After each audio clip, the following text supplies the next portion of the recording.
Computer-generated chess problem 02057 by Chesthetica.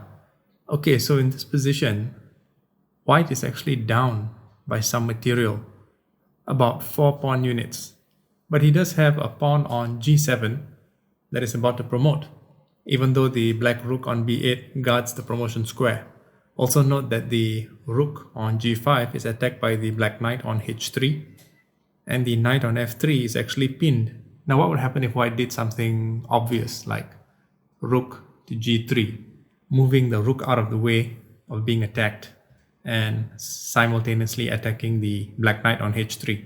Well, then this fails to knight g5. And then here, if king to f4, well then bishop captures f3. And if rook captures g1, knight to h3, forking the king and the rook. And after king captures bishop, knight captures rook, can see that white is lost. What about promotion to queen? Doesn't that look like it might work? It looks like, but not really the case, because bishop captures f3 check. If king captures bishop, then knight captures rook with check. After the king moves, the queen will be lost and white is lost. So here white might play king to d3, knight to f4 check, maybe king to c2, rook captures queen, rook recaptures, and then after bishop to b6, white is losing. So there's actually a way to draw this game, and it's with an under promotion to knight, because the knight gives check. Now if king to h7, knight to f6 check, king to h8, then rook to h5 check, king to g7, rook captures h3, if king captures knight, rook captures bishop. And this game is basically drawn. White in fact is up by a pawn here.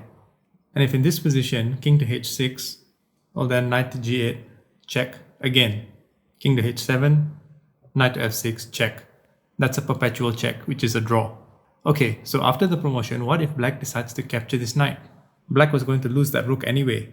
Well then, rook captures g8, and if now knight to g5 check, well then here king to f5, and then if knight captures f3, rook to h8 check, king g7, rook captures h1. And this is basically a drawn position, or maybe even white has a slight advantage because of the pawn on a2. So here black might try bishop captures f3, and that's fine because of rook to g6 check. If king to h5, then rook captures g5 check.